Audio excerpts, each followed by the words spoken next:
Welcome to Blinkers Off with your hosts, Jared Welch and Aaron Halterman.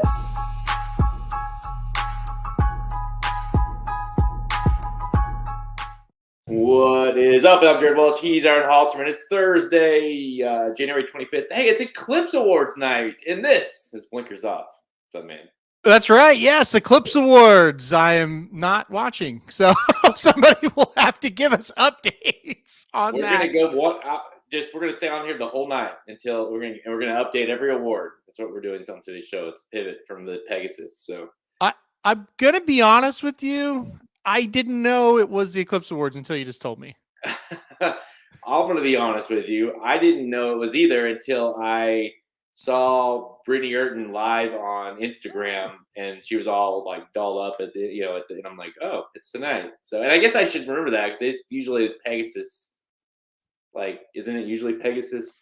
It is, right? Yeah, but I don't know. I just don't give two shits about it, I guess. So no, me neither. And it's nice, if you're gonna get an award tonight, good job. That is nice. I mean, that is something for sure. But I think, the majority of us that kind of follow it kind of know what that is. And if you enjoy it, don't make us, or don't let us make you feel bad for it. That's fine, but that's just not something I've been interested in for a while. And to be completely honest, even though I was super happy the year Zenyatta won the Horse of the Year, it was also kind of like I learned what the Eclipse Awards were, because she wins Horse of the Year over Blame, and Blame beats her head to head at the track at the Breeders' Cup. And it's like, yeah, we don't really give it to the best horses, do we?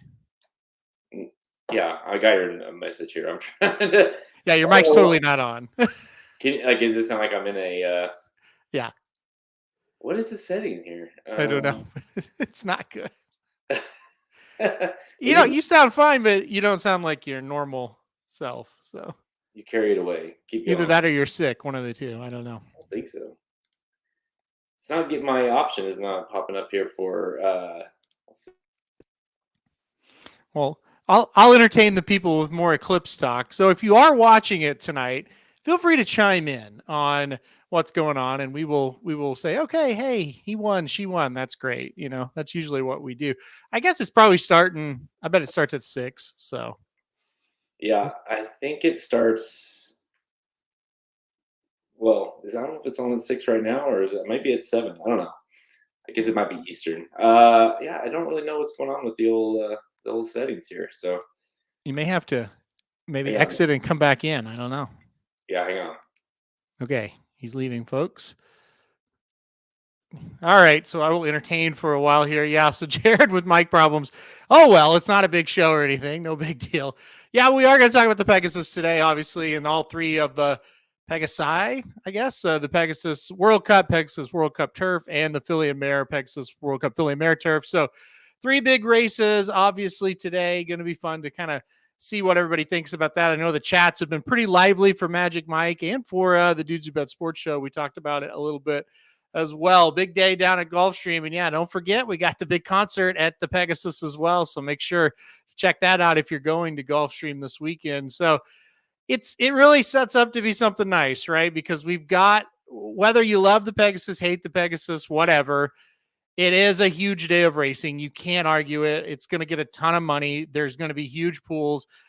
There, to me, are races where their long shots are going to be able to come in and run, and get you paid in some of the sequences. So it's really huge. And then next week, 4 prep races, 4 Kentucky Derby prep races.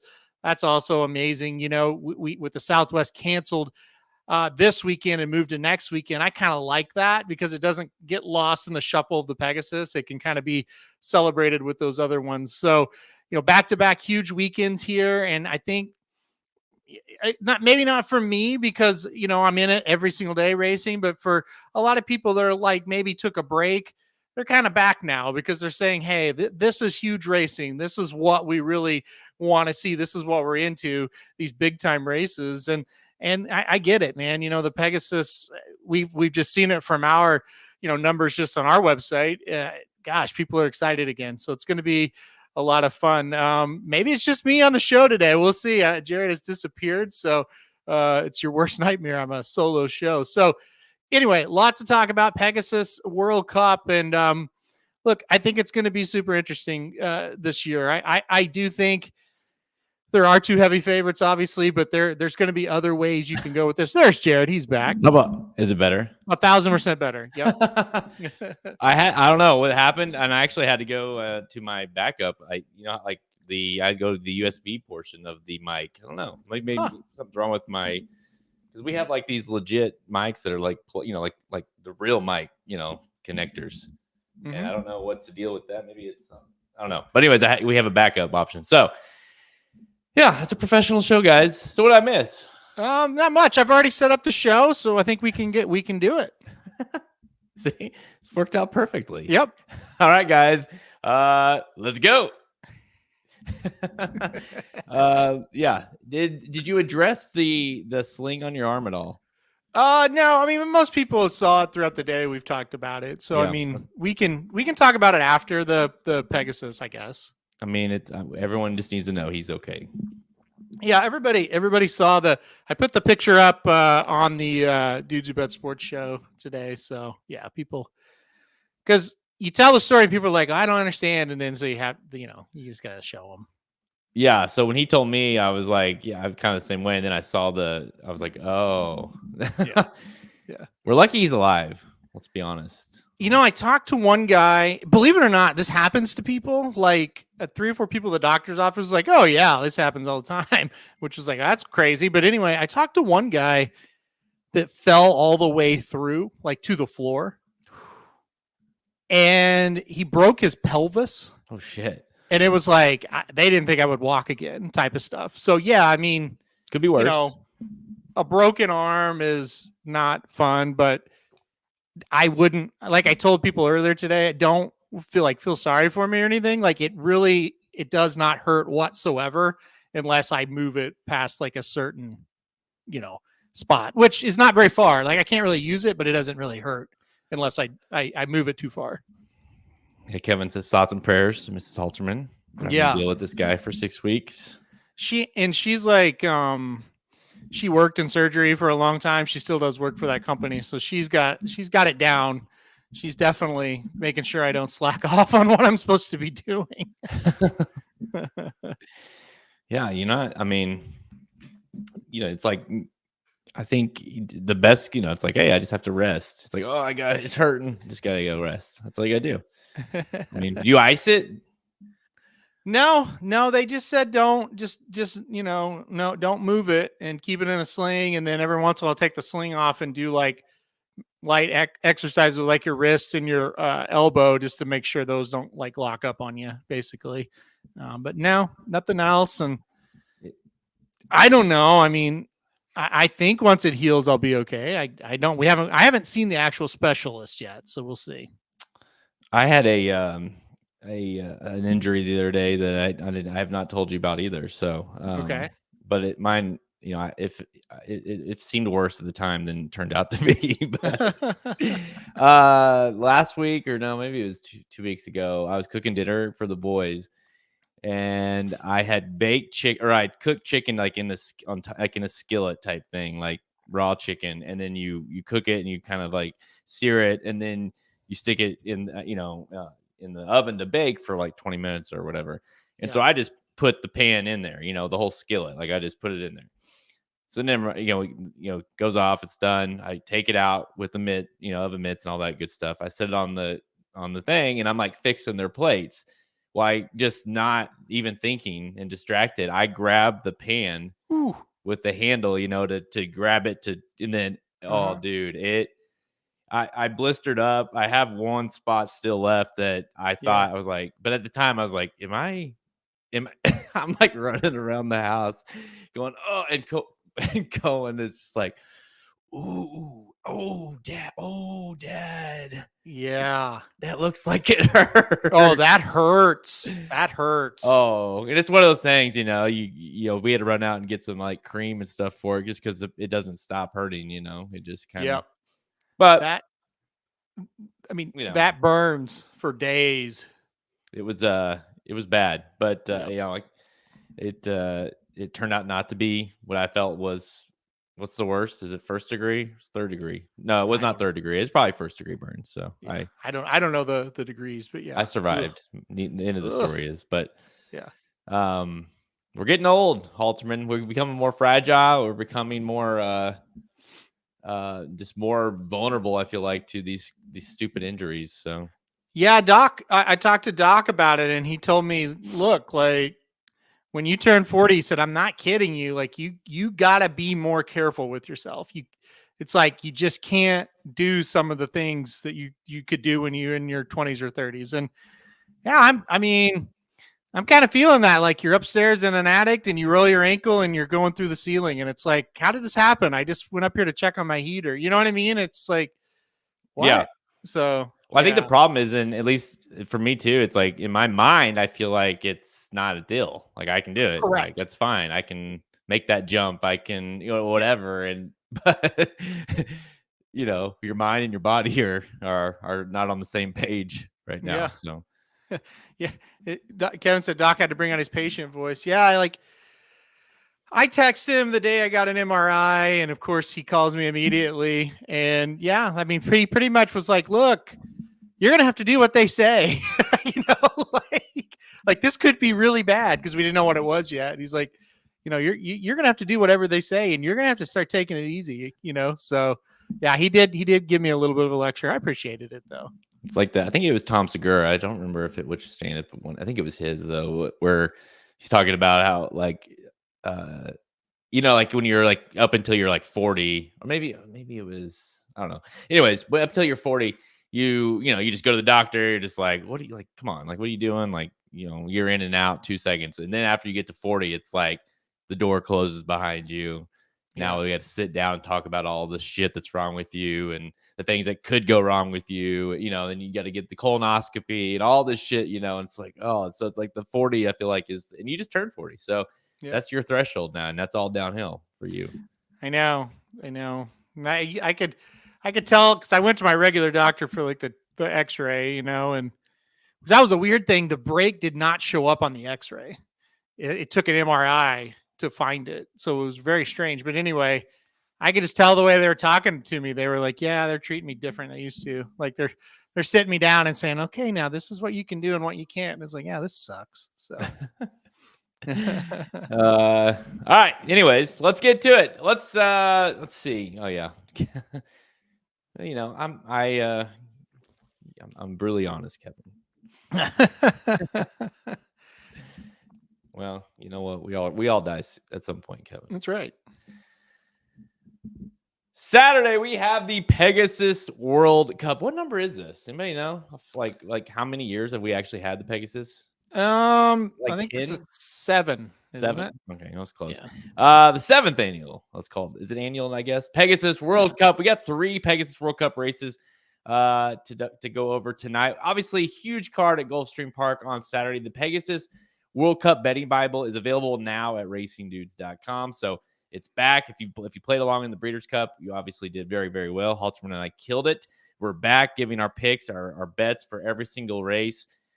Throughout the whole card on Saturday at Gulfstream Park. Top 4 picks from everyone at racingdudes.com as well. Pick 4s, pick 5s, all those kind of plays, pace kind of analysis of how we think each race is going to line up. So make sure you go get that at racingdudes.com on the products page. You can get the Pegasus wagering or the Pegasus betting Bible available now. All right, guys, let's kick things off with obviously the betting Bible is covering every race, every detailed race, there's a ton of racing on the day, but we're going to cover over the 3 Pegasus World Cup races on tonight's show. And we'll start with race number 10, and that is, of course, the Pegasus World Cup Filly and Mare Turf. Grade 2 now this year, worth $500,000, going 1/116th miles on the turf for fillies and mares, 4-year-olds and up. Field of 12, 13, but with an also eligible. Field of 12 will likely run. You got 5-2 on Star Fortress, who kind of broke out that last race and looked incredible. 9-2 on Fluffy Socks. You kind of got the couple Chad Browns to pick from. You got Didia, who's probably the class of the race. Not a terrible field, really. And I think really what came down for me, Haltzman, is when I went through this is like, if you believe enough in Star Fortress's performance last time out. Because if you do, it's probably going to be hard to beat her here. Yeah, I think that's what you got to start with. You're going to go with the flash of Star Fortress, or you're going to go more of the class of maybe a Didia, or I guess of like a Fluffy Socks type, somebody like that. Because you're right. I mean, the race Star Fortress ran last time out was very good. It was better than anything we'd really seen from that horse her whole career. But it was also her first race in the United States, first race for Cherie DeVaux. So a lot to like. At the end of the day, I was skeptical that maybe she could repeat that effort. I think this is a much tougher field. That field at Churchill Downs that day was pretty short. And then also you kind of look at it and go, look, it's Churchill Downs. It's Thanksgiving weekend. Most of the good turf horses are not there. That turf at Churchill is kind of funky how it plays anyway. So there are some signs that maybe that's a little bit of a fool's gold type of race. However, you can't discount the fact she did run awfully well there. But I decided to go against her because she's going to be what I think is a pretty strong favorite. I think the number 9 Didia is the play. That's who I ended up going with on top here. Very classy horse. Even at the Breeders' Cup when she finished 10th, she was only beaten a little over 4 lengths. I think you can count on her to come with a run here. Most of her races she does. I think Didia is a little more proven. So I went number 9 Didia on top. Yeah, it's for Didia, it's a tricky one because it was a huge group of them coming right in that Pegasus or in the Breeders' Cup. Philly Mare Turf, we're in Spiral and Warm Heart, which we'll talk about Warm Heart here in a second. But yeah, I mean, she brings her run every time. 6-1, I think, is probably a little high, given her class. Maybe it goes a little bit down. But yeah, I mean, I think the way I kind of approached it was I think she's going to be tough. I loved the fact of that last race from Star Fortress that Saez was aboard. The horse just, ran a 104 by her, just a monster number. And then Saez is back to ride again. Cherie DeVaux, obviously we know all about her, but when she kind of has a horse like this, they tend to run well. So I think that was a legit race, but you also have the fact of, that was in November. So, what is the horse going to be now as a 5-year-old off that little bit of a layoff? But to me, it gave me a lot of confidence that Saez stayed aboard. Yeah, definitely. And I don't know why he would get off though. I mean, this is a horse that, it's a favorite for this race. So it makes sense that he would stay on this horse. And look, I think that's definitely a positive for sure. But I still think, Star Fortress, if she runs back to that kind of race, it's probably gonna be tough to beat her. I just have my doubts. So I that's where I'm gonna go Didia, but I wouldn't be shocked at all if Star Fortress wins this thing. And look, if you want to keep going on some other ones I kind of want to get involved, I thought the 6 Ruby Nell would be very interesting in this spot as well. Okay, tell me more. I like the early speed on this track. I think this horse is going to definitely be the one that gets out in front. I know she's had trouble finishing races in the past when she goes a little longer. I just think 1 16th at Gulfstream, if she gets the lead, I think she's going to scare some people if they leave her off. I think Ruby Nell can get out to the lead and take them a long ways. I'll give you one more, or at least for that's kind of, I'm on the fence about as far as how I'm going to play her, but I do think she's interesting if that get anywhere in the ballpark of 10-1. That's number 11, Mission of Joy.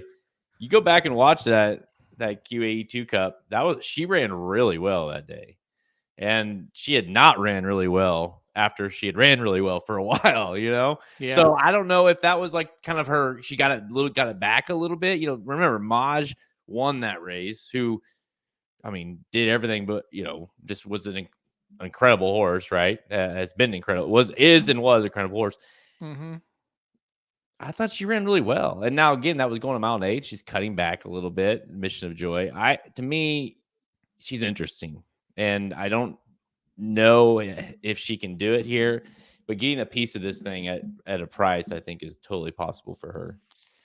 Yeah, I've been on record many times on all of our shows or YouTube or whatever, or even in writing.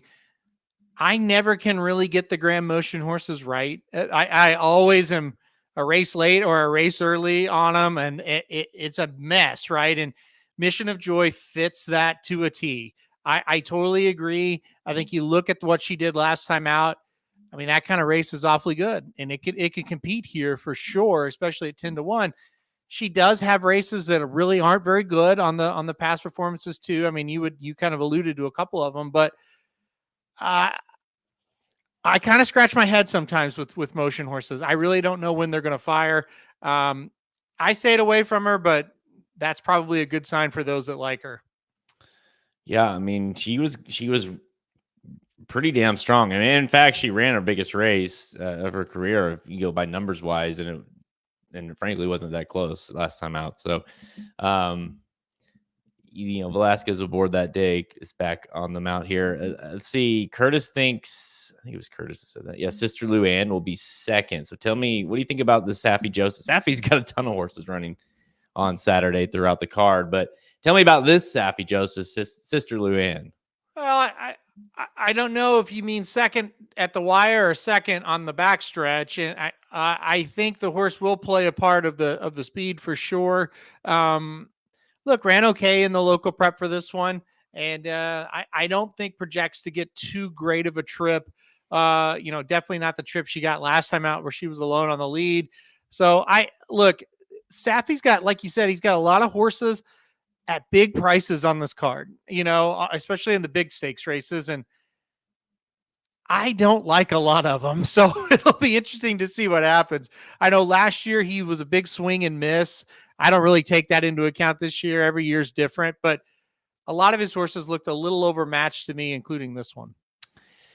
I think she deserves at least a mention because she did win the race last year. So we'll at least mention her number 8, Queen Goddess, came in obviously into this race last year, a much different horse than she is now.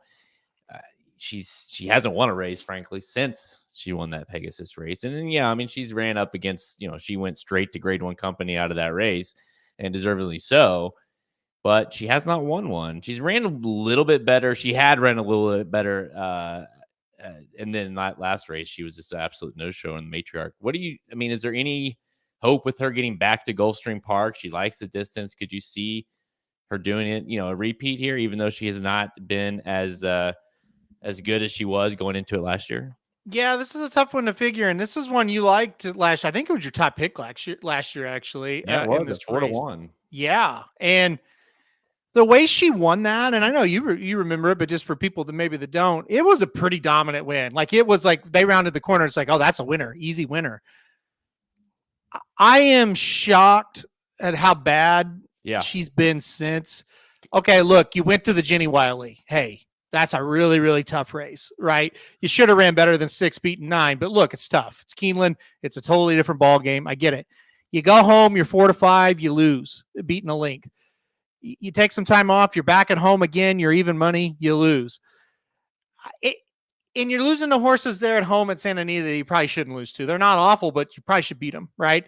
And then last time out back at Del Mar, really not much of an effort. So wouldn't be like completely shocked because I do think this race is pretty wide open, but I can't really back her this year. Well, the thing about it too that was so impressive from her with her last year was that she was going into, now she had won off of it, but she had really looked impressive out west, going kind of gate to wire, and she set off of it, pounced, and just like you said, just crushed them down the lane in the Pegasus. And you're like, wow. I mean, I picked her to win, but I was like, she looked even better than I expected her to win. And you kind of expected, wow, what are we going to see from her? The rest of this year, what is she? And yeah, she's been a complete, like you said, just a dud, really. So I'm with you. I'm probably going to just, if she wins, she beats me here this year as opposed to last year.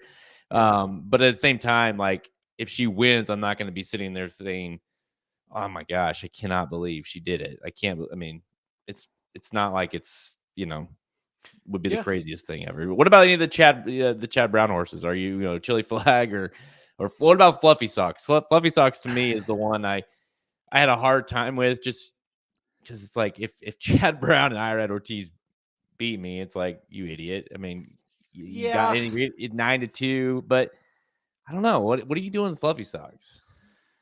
I hate that horse really. Because, by the It's way, always she's another one that's been she didn't win this race, but she's been one of those horses that is all year kind of disappointed. she's just the type that runs good enough.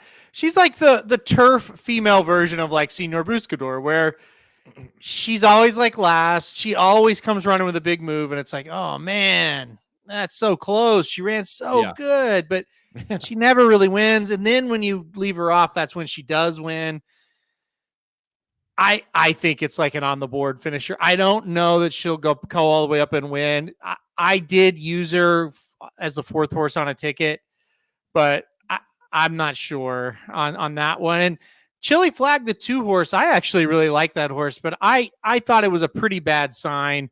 Irad was on Fluffy Socks instead of Chili Flag. And look, Flavian Pratt gets aboard. That's great. And I don't think that's going to hurt the horse, but Irad had to have his choice there, and he chose Fluffy Socks, the way it looks like to me.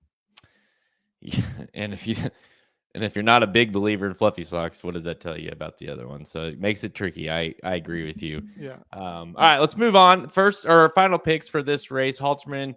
You're going with the 9 Didia, and I'm going to go the 4 Star Fortress. And again, if you want to know exactly how we're going to, I'm not playing a win bet, for instance, in this race. If you want to find out exactly how I'm playing the race, make sure you go check out the betting Bible that's available now at racingdudes.com. All right, let's go. Race 11, by the way. Good race. Fred Hooper with Tajazi. But we're going to skip that here and go to race 11 and talk about the Pegasus World Cup Turf, grade 1, worth $1 million. You want a 1.8 miles. For 4-year-olds and up, typically for the boys, but look who shows up here. Number 9, Warm Heart. The last time most people remember or saw this horse was at the Breeders' Cup, finishing second to an amazing run in Spiral. My biggest bet, or biggest cash of the Breeders' Cup 2 days. So obviously I will never forget Warm Heart, but man, the fact that Aiden brings her here, that's kind of what I wrote in the Bible. It's like, I think the fact that she is showing up here in this race tells you really all you need to know about her chances in the race. Yeah, look, I really just believe she's better than this group. I mean, you look at the race she ran at the Breeders' Cup Filly and Mare Turf. If she runs that race, they're not beating her. And it's just that simple, and I'm 1,000% confident in that. I mean, she was so good at the Breeders' Cup. In Spiral, came over here as one of the best horses in the world, and it took everything for that horse to catch Warm Heart. And if you go back, you watch that race, the last 50 yards of that race, there's nothing better than that. Warm Heart is starting to separate from the pack and really showing a great burst. And then here comes in Spiral and got her late. I mean, it was really a breathtaking last few seconds of that race. And so you fast forward to this situation, and oh, by the way, she went over and faced the boys over in Japan in a really tough race and got third and ran extremely well. I just think she's way, way, way the class of this field. I don't mind the number 3 integration at all. I think Masterpiece, the number 8 horse, can jump up here and run better. Web Slinger, maybe that horse, King Max, but come on. Like, if Warm Heart shows up with her top effort, they do not stack up to her here. So, and the other thing about it, she got a perfect trip at the Breeders' Cup. Explain to me how she won't get that trip here. This looks like a perfect sit behind 2 or 3 speed horses in the pocket and then go get them. Yeah, you talked about it, and yeah, that Hong Kong race is like a $3 million race. Yeah, or it's a big time race, and so not only that, but I think it shows you what you run her in the Breeders' Cup, you run no time off, you go right to that race. Now you come here. They obviously really like this horse, and to kind of run, bring her. By the way, she's running against the boys here, right? So it tells you as well what they think about her. Yeah, I kind of had the same logic as you. I was kind of looking. It's like, okay, well, you're telling me that a Hadmo or web slinger or a tone or any of the main event, whatever, like that they're gonna beat Warm Heart. In that, I mean, it's like it's one of those cases where I think the field is, other than maybe the 3 integration, which we'll talk about in a second, is not awesome, and she truly is awesome. Like, she is world class awesome, and so I think she's the strongest play for good reason. The 9 to 5 is I'm with you, Kevin. That's wild. I don't know what we're actually gonna get. I mean, do you have any speculation of what? I mean, do you think it's like, is it sub even money? I think it's 4 to 5. That's kind of what I was thinking. And I think that's playable, honestly. And I think it is a Philly taking on the boys, so I think that'll kind of keep the price from going too far down. But I think it's 4 to 5. And look, I mean, you kind of touched on it. Another big piece of this for me is, and this is not disrespectful to some of these horses, what I'm about to say, but they're not in the same category as Warm Heart. Again, if she shows up and runs her best race. If she doesn't, then obviously the door is open, right? But like, if you want to back Web Slinger to win, I mean, this horse is getting beat by Silver Knot, program training, trading, I should say, Far Bridge.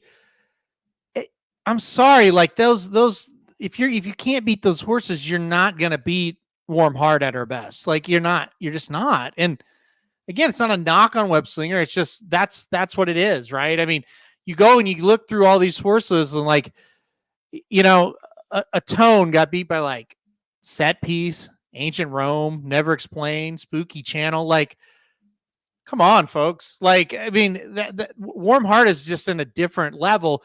Now, you mentioned the 3 integration. I'll let you talk about him because you mentioned him, but that's one that hasn't lost. And that's one that has kind of killed some of those horses I just mentioned. So that one to me is the danger. Yep. Has not lost, has not gotten close to losing, has ran at a mile 16th and mile and an eighth twice, and has dusted them every single time. Is kind of just looked professional and easy, son of Quality Road out of a Scat Daddy mare. This is a horse that's obviously super bred to go long and on the turf. And so, trained by Shug, T-Gaff gets back on the mount, rode the horse on debut. Integration is the true wild card. Now, I do think the horse is going to need to be like somewhat of a monster in order to beat Warm Heart, because I just think she is a different level of a horse. But if you're going to play against her, I mean, that's the only one I'm interested in. Yeah, as far as on top, I mean, I'm going to have some backup tickets with integration. And I don't think he's good enough, to be quite honest.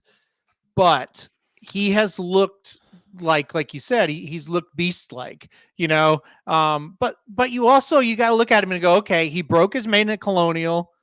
Okay, yeah. Like, he won the Virginia Derby at Colonial. Okay, I mean, that's a good race. I'm not knocking it, but it's a grade 3 at Colonial Downs.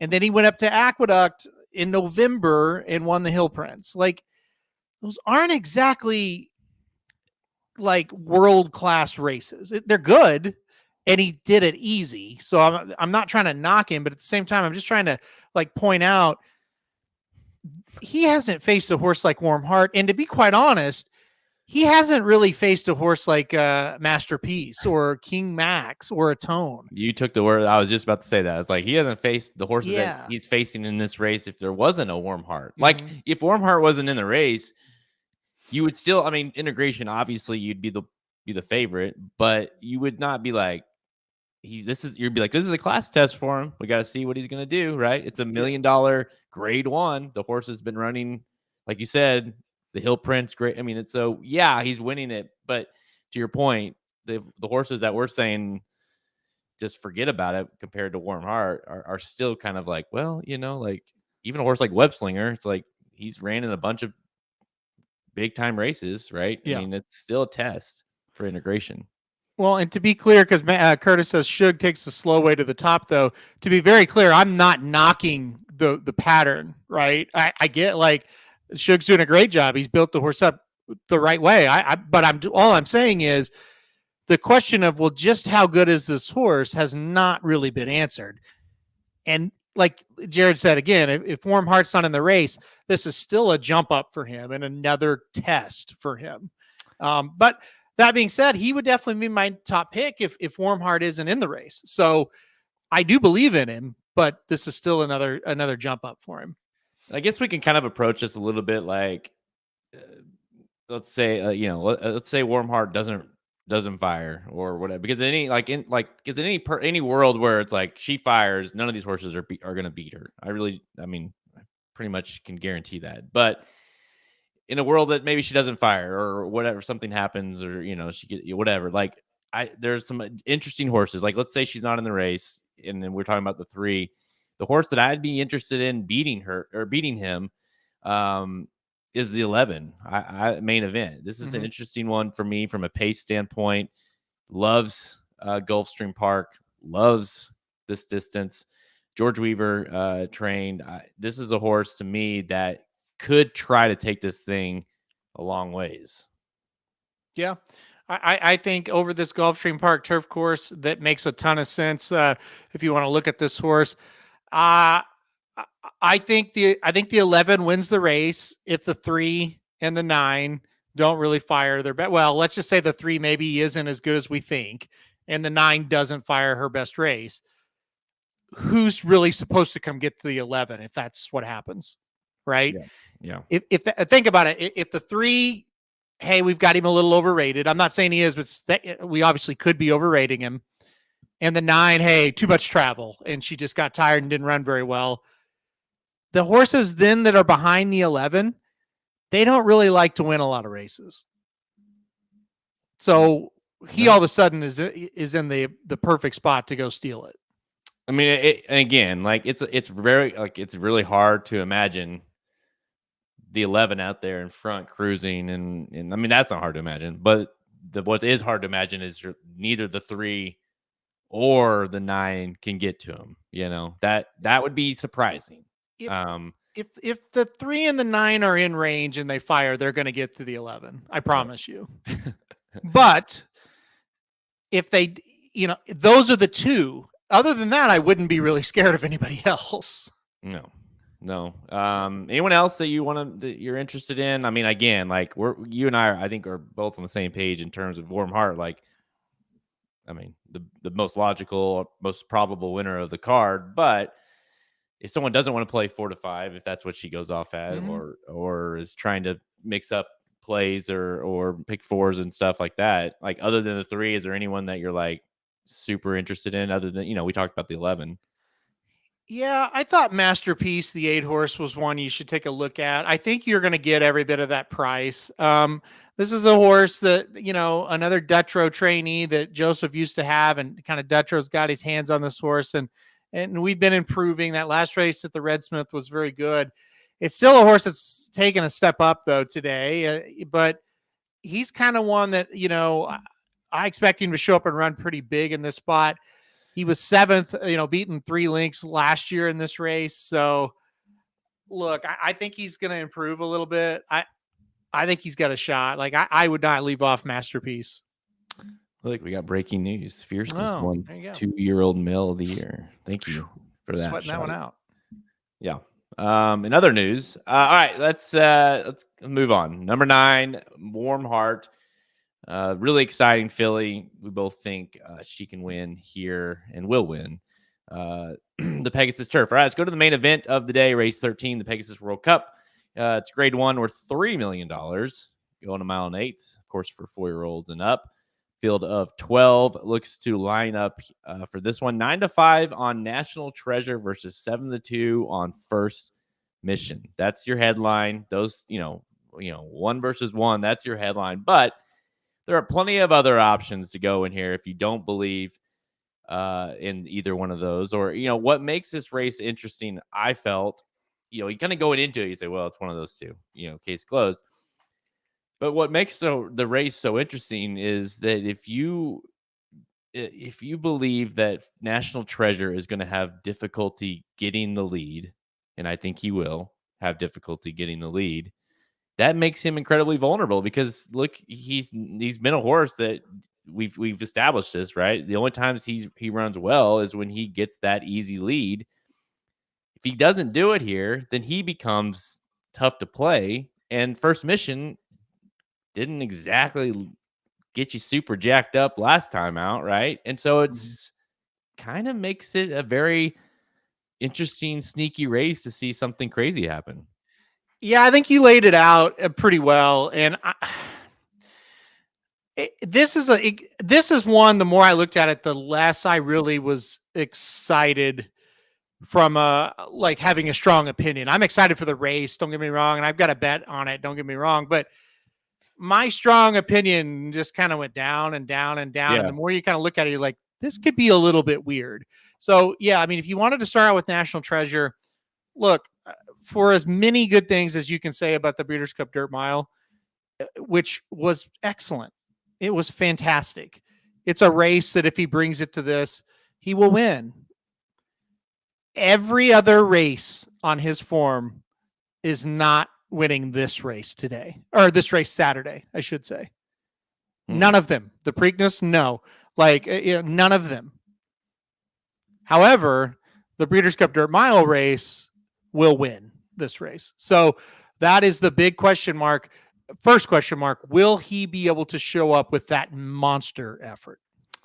And here's the other, like, I'll just keep going through the issues that I had. Like this, and to be clear, this is like me, my inside of my brain going through this race is because I kind of go into this thinking, well, it's Bob Baffert.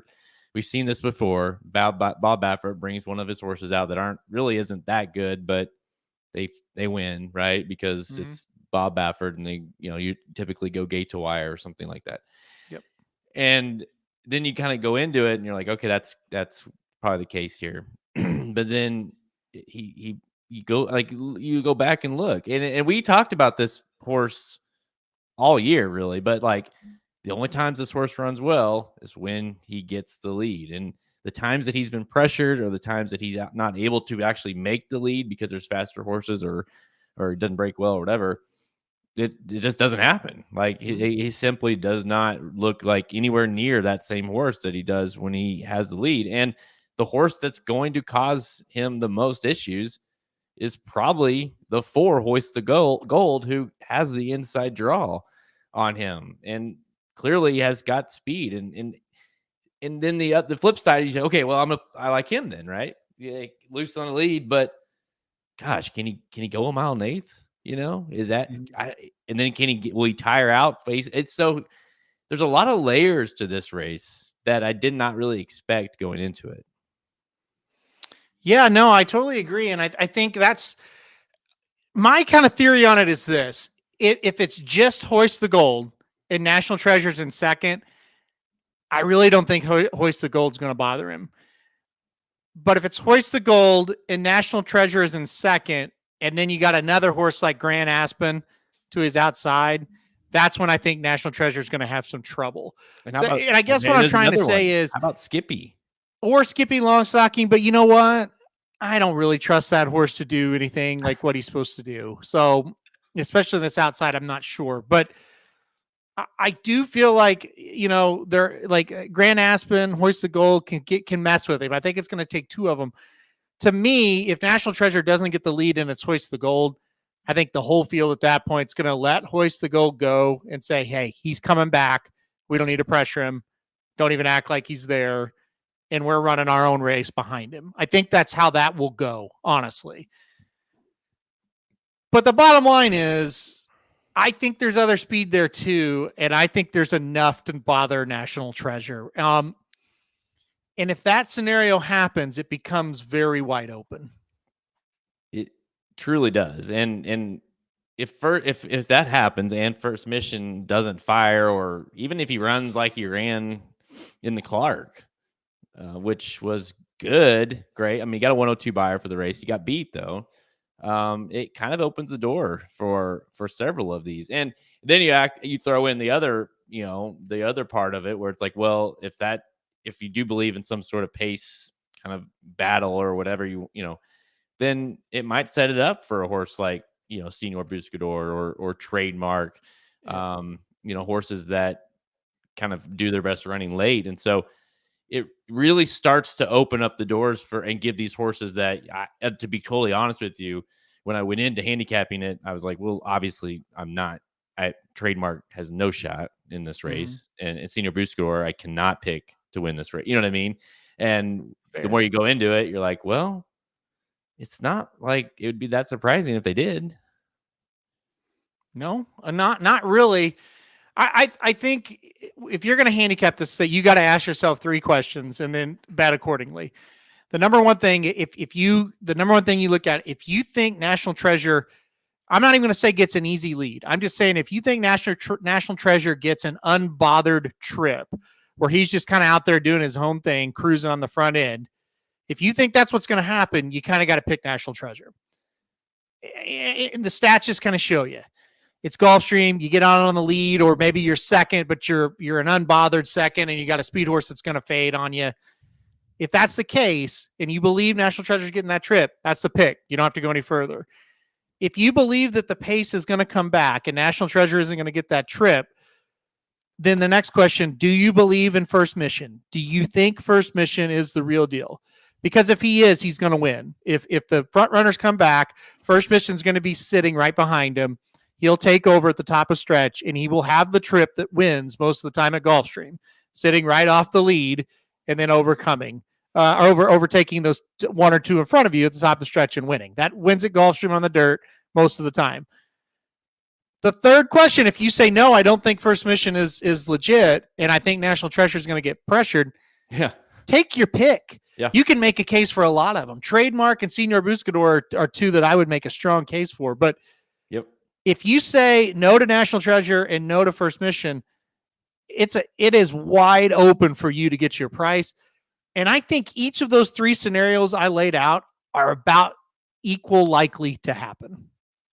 And I'll even go further and say I think if you are playing National Treasure, and you and I were talking about this earlier, it's like National Treasure is the one that you either key on top or you leave off completely, because I just don't.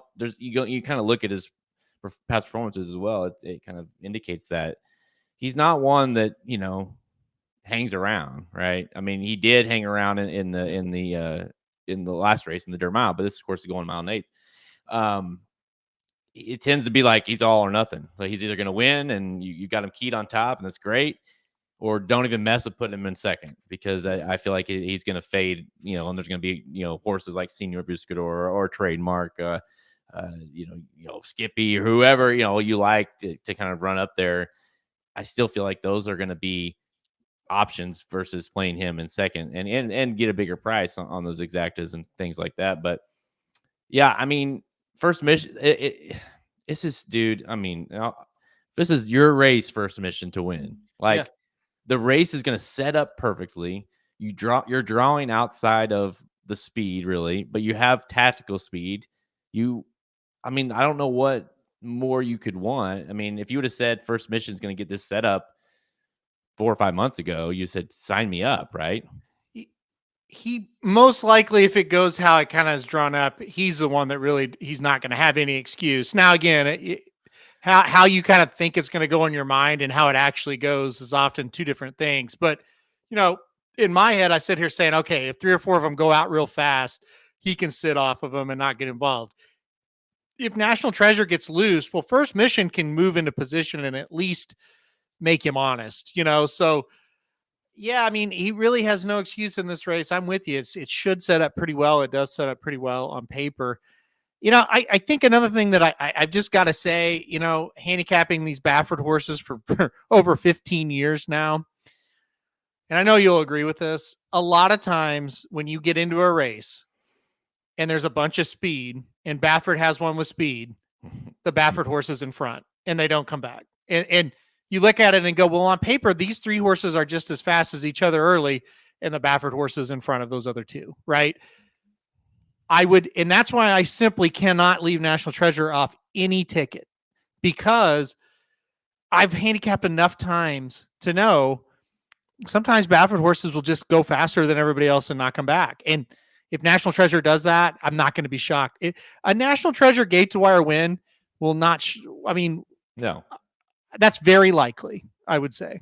Yep. I mean, it's just as likely as him running off the board, right? I think. I mean, I think it's really, it could be a 50-50 thing, and it won't surprise me one way or another, to be totally honest with you. Yeah.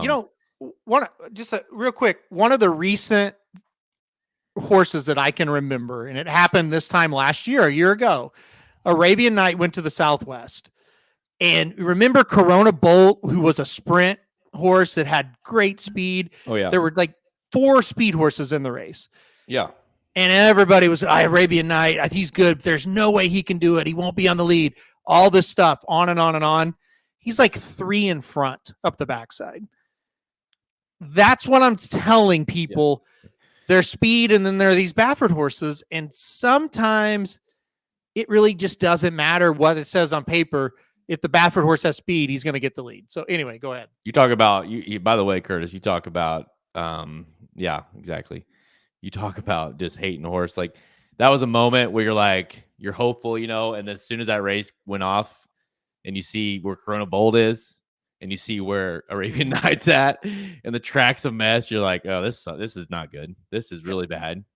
So you knew immediately with him. By the way, Corona Bolt did not look awesome on his return. No, I think he got last. Shout out to him. But no, you're right. With National Treasure, you also wonder too sometimes with the dynamics of the race. Is it one of those where it's like the jockeys know, okay, obviously we know National Treasure's going. We're not going to screw up. Yeah, whatever. Hoist the Gold's chances here by doing that too. So it's Johnny V. It's Johnny V and Pratt. They're gonna unlikely just go out there, bam, bam. Trying to push each other until they both go into the ground. So there is parts of that too. Sometimes that can be frustrating, where it's like, well, on paper, he wants to go to the lead, and on paper he's faster, but he didn't. Why? So you look at. He's never flattered me. National Treasure has never impressed me from a speed perspective. No. Yes, he's inherited the lead a few times, and that's obviously helped him. But it's never been one of those situations where you're like, oh my gosh, he's out there blazing, and he held up. You know what I mean? It's like, oh, he ran. Look at the Preakness. You ran 48, 113. Like, he was just crawling out there. Yeah. So, yeah, I don't know. I mean, to me, it's like, there's got to be a horse or two that can put pressure on him. You look at some of the races where National Treasure hasn't had the lead, like Scotland beat him to the lead in the Travers. Okay. Right? Like that okay. Like, yeah, Rodney, where's that West Coast speed you're talking about? I mean, it's just it's crazy to think like he couldn't beat Scotland to the lead in the Travers. Like, you look at you look at the race, the Awesome Again, just 2 races back. He couldn't beat Slow Down Andy to the lead. He couldn't beat Celestial Moon to the lead. Like, he was behind these horses up the backstretch. Like, Defunded was faster than him. So yeah, he's not exactly a burner. However, it's still a Baffert horse with speed at Gulfstream, and I wouldn't be shocked if he gets out in front of everybody. Who is a horse that is turned 4 now, and is a horse that Baffert has said all along he thought would be better with age. And so, yeah, I mean, obviously, certainly could prove us wrong as far as being a burner. But who's another horse? We've talked about National Treasure. We've talked about First Mission. We've talked about kind of, if it's Trademark or Senior Buscador. Do you really believe that it could be like, is there a scenario in your mind where you think it could be Senior Buscador who wins the Grade 1 $3 million Pegasus? No, I mean, he just feels like the horse that even if it sets up for him, he's going to get third or second. And you're going to be like, man, he ran so good. He should have done it. And then you look at all of his races and it's the same thing. Like, honestly, like, if Senior Buscador, if you told me, hey, this time we're going to sit him mid-pack, and when they turn for home, he's still going to have that run, then I'd get excited. And I say, okay, he's got a big shot. But here at Gulfstream, dead last, probably just going to come up and hit the board. That would be my guess for him. At the end of the day, I don't 100% believe he can do it. There, David wants to know any consideration for Dynamic 1. No, none for me. I think there was a time where he looked like he was starting to kind of come back around, and now he's kind of fallen off again. I do think if there is a pace meltdown, he could start to play a little bit of a factor in it, but I don't think so. I for half a second liked O'Connor in this race, and then the more I was like, the one big glaring thing was like, well, TGAF, he chose to ride Skippy. So that to me, even though, and if you don't like, it's like Skippy is, we know what kind of Skippy is. So O'Connor, that last race I thought was nice, but the fact that he's not on him was like, okay, no, I can't go there. Yeah, I think O'Connor, he is what he is. I just don't think he's this type. But again, if you melt down and those two favorites really aren't what we thought they were, then he becomes a player like he's right there with the rest of these. And that's the thing. Like, you take out the 7 and the 8, these horses are going to split wins a lot, right? Like O'Connor, Senior Brusco, Trademark, Hoist the Gold, Skippy, they could all win on that day. So, but Skippy is not for me, especially from the 12 hole. That is true, though. I mean, you look at his history, like, he certainly has a race in him. At least he did. Skippy does. That could win this race, I think. I don't know where it is. He could do it. I think, honestly, dude, the what was it? The Charlestown Classic he looked really good that day. He ran a 106 in the Harlan Holiday, which was what? Gosh, that was early, I guess a year ago. Yeah. He likes, he does like Gulfstream. I mean, he runs well there. But yeah, I mean, he would be the one. He's the one, though, dude. If he wins, and you're just like, really, like, if that isn't a bow on this race, for this year, I don't know what is. Skippy Longstocking winning the Pegasus. I supported him in the Harlan's Holiday, and I thought, okay, he's got a big chance in the Pegasus, and he didn't shit. He did come back, win the Challenger, Tampa. That was nothing. Ben Ellie didn't run very well. And then he went up to the Cornhusker, and he had the whole length of the stretch to catch Giant Game, and he couldn't. And I said, I'm done. So you can have him. I don't. Again, if the two big favorites don't really fire, then I do think he's into the equation, but I don't realistically think he's going to win this race. All right. So your final pick is? Yeah, I'm going to go number 8, First Mission. I just feel like he is going to sit that trip. I think, this is a horse that third off the form cycle here is going to run awfully well. You looked at his third race of his career, which was the third race in the form cycle. Obviously that time it was his best. He did beat a Bob Baffert loose on the lead horse that day, an Arabian Lion. And look, at the time, Arabian Lion was kind of coming on, and he was able to beat him.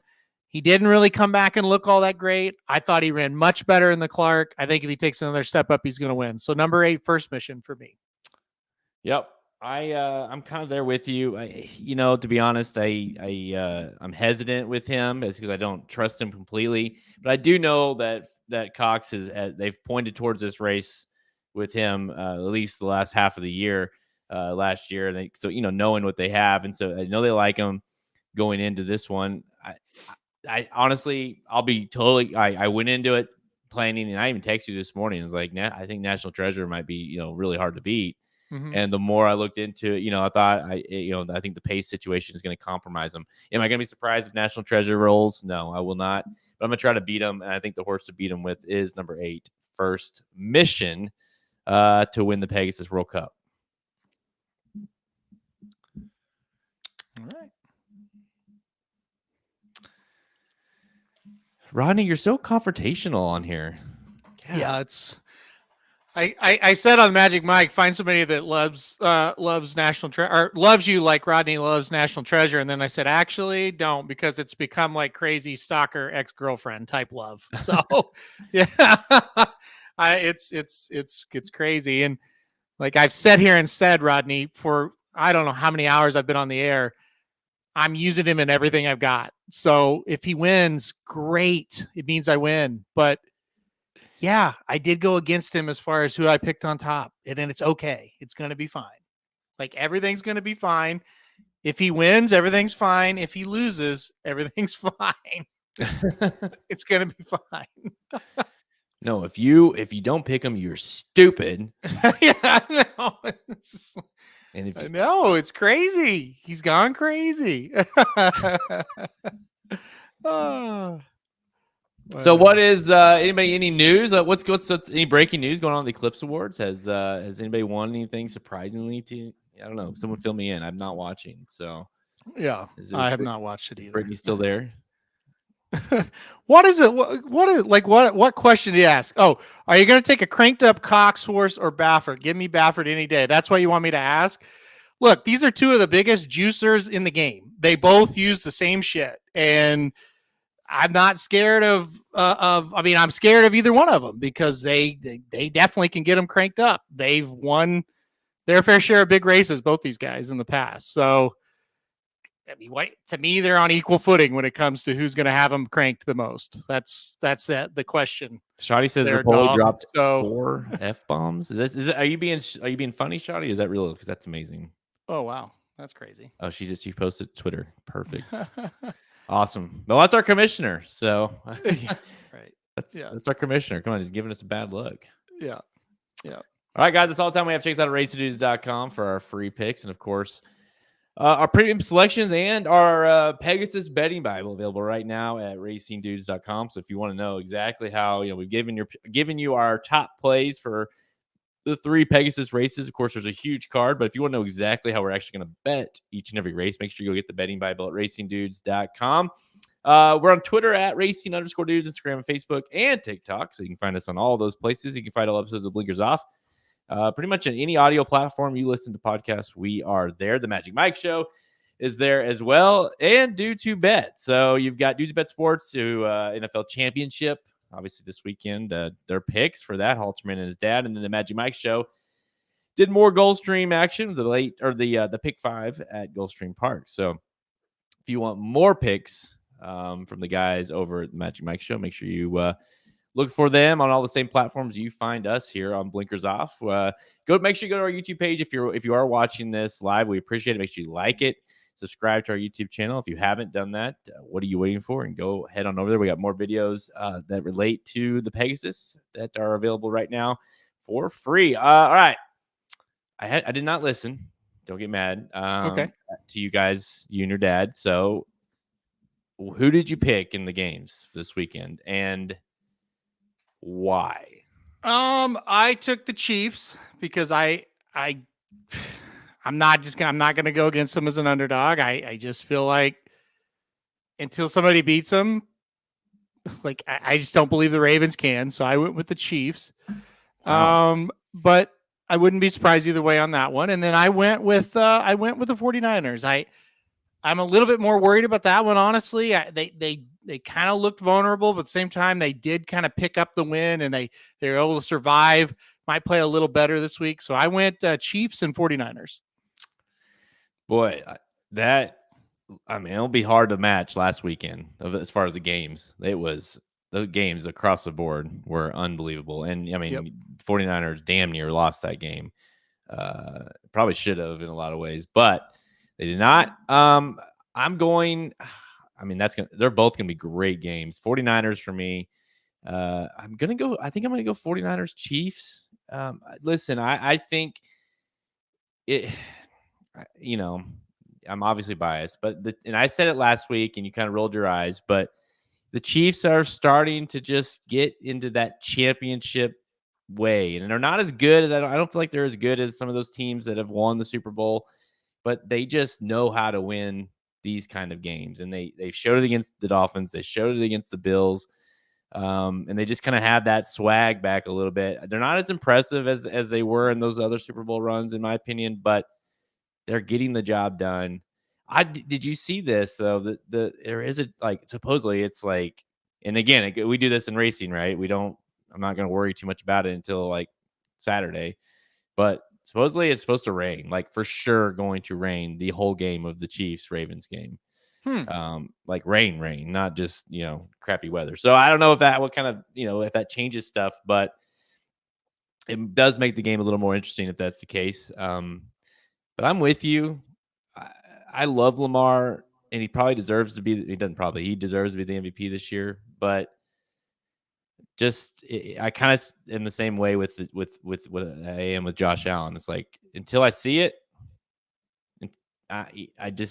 he's gonna have to. You got to go through the Chiefs and you got to go through Mahomes, and I don't think he can match up. Yeah, that's kind of where I'm at too. And I got to be honest, I thought like people are all over the kicker in Buffalo. The biggest choke job was Josh Allen on Sunday night. The biggest choke job was Josh Allen on Sunday night. This guy tries to fumble the ball away on the last drive. Chiefs wouldn't take it. And then it never should have came to a field goal. He had Diggs across the middle of the field. It would have been about a 25-yard gain and put him first and goal, and he didn't throw it to him. And then he missed another pass that was going to be a touchdown, and he just missed it. He totally choked on the last drive. You could literally see it happening. He froze up. And, sure, blame the kicker, by the way. The Chiefs still would have won the game even if the kicker makes it. I really believe that. But still, Josh Allen had a chance to run out all the time, score with hardly any time on the clock, and be the hero, and he choked. Now we go to this week. Lamar got that playoff win, and that was, they were in a little trouble at the half. They weren't looking great, and they looked great second half. Yeah. But here it is. This is the guy you got to beat, right? And sure, you beat Stroud and the Texans, and Stroud's a great player, going to be even better, but he's a rookie. You got to beat the man this week. And look, I think this Ravens team as a team, I think they're better than Kansas City, but can they actually beat them? That's the question. And I think it's no. I really think if the game is close, the Ravens aren't going to win. If the game is a 10-point game, 10-plus point game, I think it means the Ravens were just a lot better and they beat them easily. But if that game gets tight, I don't want anything to do with the Ravens. It's I mean, Josh Allen is I don't know, and I don't even know if it's his fault, if it's a combination of his fault and the coaching, but something happened. It happens in all of them, right? But it's like because they were like dominating the game, like possession, plays ran, like first, like they were just running through us, and then you start running now that they do like a fake punt, and bizarre. And then you do he starts turning this hero ball type stuff where he's chucking the ball. And of course, there were some drops, right? The wide receivers had some drops. Diggs dropped one that probably should have been caught. But still, like you mentioned in that last drive, especially, it's like this hero ball stuff. It's all him, instead of doing the things that got him. And, like he starts chucking the ball and making these. I mean, he tried, like you said, he twice tried to give it away on that drive. Yep. And they just, I don't know. It's got to be frustrating to be a Bills fan because you had us right where you wanted us. We were at home, you're home, and you were running the ball right down our throats, and still found a way to win. I really, and I get it. I sitting home on the couch. It's easy to see things, but it's like, when you've got your number one receiver running across the middle of the field and there's nobody within 20 yards of him and you don't throw him the ball, I mean and you try to make some crazy pass towards the end zone. It's like, dude, what are you doing? Like, and even as bad as Romo is, who's the worst I've ever heard. I can't, we talked about it. I listened to the game. I have the game on mute now when he's on. He's just it is, I can't believe how bad he is. He's the worst I've ever heard. But anyway, he's like freezing the play, and I didn't have the sound on, but he's circling. Look at this. I'm sure he was saying that. So even that idiot saw it, and it's just like you can't do that kind of stuff. When you're a big time player, that's just an easy play. You got to take it. I'm not one to. I typically like to listen to, even if I don't necessarily love the analyst or whatever, just because I like to be able to hear the game, right? But that, I had to turn it off. I had to mute it. I mean, I turned it as low as I could and turn music on just so I could just because it became so bad. And I used to like Romo. I didn't only. I'll say this: I didn't hate his calls, and it was unwatchable. It truly was unwatchable. Like into the first quarter, boy, Chiefs are in trouble here, guys. This is the game. This is the game here. And you're like, dude, you're so dramatic. Yeah. And it's just a fumble will happen, and he'll try to predict. Like he tries to predict like all the time. Like, that's a fumble. That's a fumble, Jim. It's like, no, it's not. It wasn't. Then he goes back. Oh, I thought it was. And it's just. I don't know. It's hard to watch. And Jim even is like, he's good, but he's a good call guy. But I don't know if it's being with with Romo, but it's made him worse too. Yeah. And you know what's funny is we all hear the voice right now. Yes. It's like nails on a chalkboard reading what Kevin B just wrote there. Yeah. I swear. And I'm being very dramatic when I say this. It's embarrassing how bad he is. It's literally embarrassing. And now Curtis is so right. He had when that first big game he called, he got lucky and called a play or two right. He's never done it again his whole career, but he thinks he is some kind of savant now because that happened and everybody blew up. Yeah. Yeah. And that's I've never really thought of that comparison. And that is a good comparison. Tony Romo is just refined Pat McAfee. But that's it. But there's a difference because he's not calling games, right? Well, there's two differences. He's not calling games is number one, far and away. Number two, McAfee knows who he is. McAfee understands he's more there for entertaining. Exactly. He doesn't try to be the smartest guy in the room. So I can stand it because he's kind of the clown, but he knows he's the clown, right?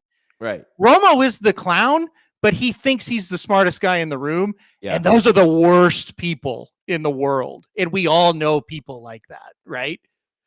Truly. Yeah. And that's kind of what, it's because of McAfee knows what he's doing, and he knows what his audience is, and knows how to, you know what I mean? He's great because he knows where he's aiming at. Whereas Romo's thinks he's aiming here, but it's hitting way down here. Yeah. I've never heard somebody say, "Wow, that Romo call was awesome." It's bad. It's I had to mute it. Yeah. You think by now as Chiefs fans would be used to these games, but I'm not. Still, they're impossible to watch. Well, when he came on, I was like, "Oh God, really? Yeah. This fucking idiot is going to be on this game?" Because that was one. No matter if you're a Chiefs fan or a Bills fan or not, that was one everybody was looking forward to, right? I mean, that's the game, and it was a great game. And it's just like, and it's mid first quarter, and I'm just like, I can't do it. But I really don't want to watch this football game with no sound, but it's it's ruining the game for me. So it sucked. Yeah. So I had a question for you. I wanted to ask. Okay.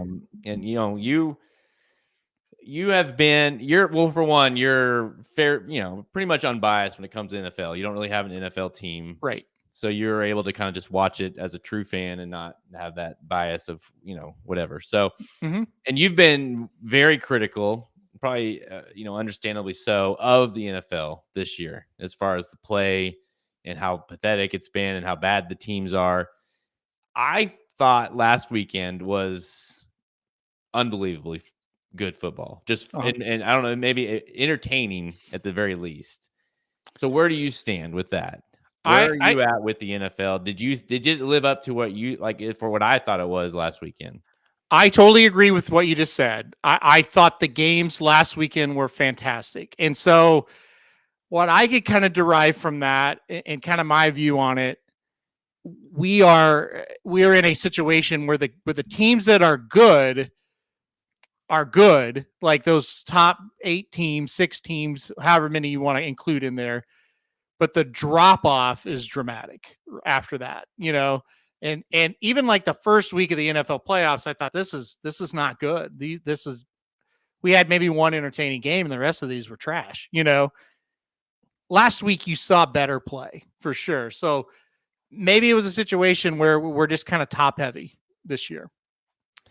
Yeah, because even like the Chiefs Dolphins game was really bad. It was horrible. It was horrible. The Tampa Philadelphia game was awful. That Philadelphia team was like, have you guys played football ever? It was awful. Yeah, Curtis, I can't begin to understand some of the some of the okay. Those Chiefs fans are just like, I don't understand. Pacheco runs right down but this is what they do. This is the problem with the Chiefs is they do this shit where they give these other teams chances in all these games. Like you're running the ball so well, Pacheco, running down. I mean, you get this huge turn in the game by stopping a fake punt. You drive down to the whatever it was 5-yard line or wherever they were. I don't remember what exactly they're at, and you run a McCole Hardman who wasn't even on the team to start the year. It's just insanity. So, but here's what I'll say. I don't think that's bad football. It's bad play calling, right? Just like the fake punt the Bills ran. That's not bad football. That's terrible play calling. Terrible. Yeah. Bad football to me is when you watch a football team and they are fucking helpless, like the Eagles, or they're just, you watch them and you go, they're no good in any area. They're hardly watchable. When you watch the Bills and the Chiefs, as flawed as they are in some areas, they look like a real football team. Yeah, they make bad play calls, or maybe there's a bad play here and there, but you watch them and go, that's 2 good teams. Those are 2 teams that I can stand to watch. Yeah. You watch some of these other teams all year, you can't watch them. It's not something that needs to be on television, really. Well, I will say this, and obviously I'm hoping that it's my Chiefs in the Super Bowl again. But even if it's not, no matter what outcome we have out of the 4 teams left, it should be a damn good Super Bowl. I think we've got the 4 best teams kind of all year, pretty much all year, right? That are in the top 4. Like there's not really a team, maybe the Dolphins, but obviously they faltered late in the season anyways. But like the Ravens were dominant most of the year. The 49ers obviously have been dominant. The Lions, the Chiefs, right? Super Bowl champions. So it's like, I kind of think we got the best of the bunch. And, I think we'll see, 3 more good games the rest of the season. Yeah. I mean, I think the 2 best regular season teams, San Francisco and Baltimore, they still have a chance to make it. The best quarterback, Mahomes, that's obviously, you want the best quarterbacks in the big games. He's obviously still got a chance to make it. And the best story, bar none, without any doubt, the Lions making the Super Bowl is still a possibility. So any of them advance against anybody, it's not going to, like Lions against Chiefs or Ravens, it doesn't matter. It's the Lions in the Super Bowl. What a story. Oh, yeah. The Chiefs against Lions or Niners, it doesn't matter. It's Mahomes against the Lions or, the 49ers, be amazing. Ravens, same thing. So,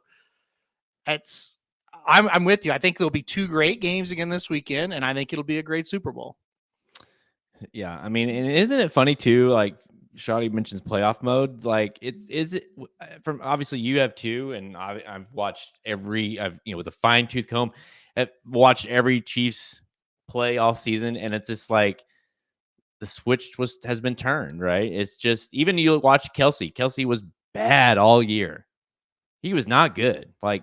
Dropping, and he's like, oh yeah, I remember him.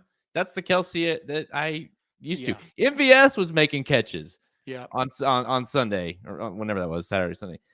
It's like, oh, where's this been all year, And it's like, I don't know. It's just crazy to me how these guys, these teams, and that's like the caliber, right, of these level of teams. You talked about the difference of teams, of like the quality and kind of like they're.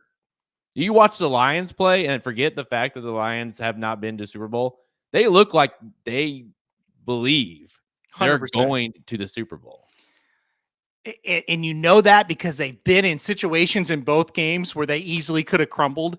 Like, I thought Tampa kind of had them a little bit on the ropes and they beat the shit out of them. I thought the Rams definitely had them on the ropes. They were able to beat them, right? Yeah. So that you've seen it. They've answered that call. With the Chiefs, the win against the Dolphins, I put the Dolphins in the category as they're a disaster. Like, I don't think they're any good. Sure right but now. last week, that is how the Chiefs can beat the Raiders. Like, they looked the best they've looked by far last week, talking about the Chiefs. So it's a tougher test against the Ravens. I think they're better overall. But again, if they can come out with that kind of game, they can beat them. All right. Big weekend ahead, boys and girls. We've got football. We've got the Pegasus, of course. And then don't rest too much, because next weekend we'll be back at it with Derby preps galore. We got 14 Derby preps next weekend, right? Yeah. Right. We do have 4, so close. The Southwest obviously supposed to be this weekend. They moved everything back, which kind of worked out great, right? Because now you don't have to worry about the Southwest being ran on the same day as a Pegasus, and we have just a Derby prep. And to me, and we say this a lot, I feel like, at least I do, where it's like, to me, I always feel like the Pegasus is kind of the entry point for what to the Derby preps. I know there's been Derby preps, but this is like after the Pegasus, we get into February, and it's just like, we'll see in May, right? Yeah, for sure. Lots to come. See who wins Pegasus races this weekend, and then we'll. And by the way, there's a couple 3-year-old races on the Pegasus undercard, and it's like every year, right? It feels like clockwork where we have at least one. Mage came out of that. Hidden Scroll did not pan out well, but you always seem like you have one of those horses that turns out to at least be on the hype horse, because you have all the eyes, right, watching the Pegasus and the undercard and stuff. So stay tuned for the whole card. Obviously, we have picks for everything. Oh man, any final thoughts? Yeah, no, not really. I think that whole card is just going to be awesome. There's lots of races that are completely wide open, and then there's some races, like a couple we went over, where you can kind of narrow it down. So I think first part of the card is going to pay a lot. We might get some of that chalk back the second half of the card. We might not. So we'll see. But it's definitely the best card of the year, no question. Kevin, I don't know what I mean. Come on, we have some points. Our filly has accrued some points. We drive. I want to ask Kevin real quick. What does Kevin think of the drop? Are you even familiar with the drop and the claim? It looks to me, it feels like a pretty good claim, but it has put us into the negatives. We had -10 now, but it is going to set us up, because the filly was not going to do it. So she got us. She did her job. That was like, remember that Kevin probably forgot this. This was the plan all along. Draft a filly, get the 5, use it to claim someone else. I don't know why he's complaining. I'm not familiar. See, you can't bitch about it, Kevin, and not know that your team claimed a horse. Who did I claim? What was the name of that horse? Who did you claim? I don't even remember. Conquest. Conquest Typhoon. Conquest Warrior. Didn't you? Yeah. Conquest Warrior. There you go. Yeah. So there you go. Conquest Warrior, who got destroyed by El Capi, but El Capi was highly regarded, but he's off of the trail now. But still, we've basically got the best horse now. So stay tuned. There you go. Okay. I wonder if El Capi's back for like the Woody Stevens or something, like that would be a good race for him probably. Yeah. All I saw was shin issues. So yeah, I said he's going to be off for a couple months. So which, of course, you kind of were preparing yourself for that, because you knew obviously he hadn't been working and. Oh yeah. Like Ryan called me. He's like, yeah, so Cappy's going to be good. I was like, Ryan, that horse is so hurt. It's unbelievable. Like, you don't skip a race and then work once in a month. And then they interview the guy. He's like, oh, he's fine. It's like, no, he's not. He's hurt. So I was ready for that. Yeah. El Capi is out. And Curtis, you would have saw this if you would join the Discord. You got to go join the Discord. He's in the Discord. Well, then I don't have an excuse for you, buddy. We can only, what is the saying you say, Halterman? We can only do so much, right? No, lead a horse to water, but you can't make him drink. That's why I tell Shoddy all the time. Shoddy's live in the last leg, and she didn't use the top pick, and I'm like, what the hell? And the top pick wins. It's like, Shoddy, like why do you follow? Like, why are you a subscriber? What's well, she just likes to give us like, be like, hey, I'm helping you guys out by, purchasing your stuff, but I'm not going to look at it. Right. Yeah. And it's like, oh, there's $800 you just missed out on last weekend. It's like, just add the top pick. It's, you didn't even have to subscribe. You got that for free. You know what? Maybe I need to join the Discord, Curtis. Maybe that's the issue. I try to get on there occasionally, and then it's like, okay, I got to get off here. But hey, join the Discord. It's super fun. All kidding aside, we got all kinds. Every time I get on, there's a new fucking category added. So they got all kinds of categories to talk about in there. So if you want to blow off some steam or talk about some, obviously as the Derby Trail gets going here in the next few months, we will be all about it over there in the Discord. So if you want to know, we have a link at the bottom of our site, or you can go to any of our social pages and hit that link tree in our bio there, and you can access the Discord. All right, guys, until next time, I'm Jared Welch. He's Aaron Halterman. Good luck to all your betting interests in the NFL playoffs, and of course, good luck in the Pegasus. Thank you for listening to another episode of Blinkers Off. Join our horse racing community at racingdudes.com and follow us on Twitter at racing_dudes. Want to make money betting horses? Bet with the Racing Dudes.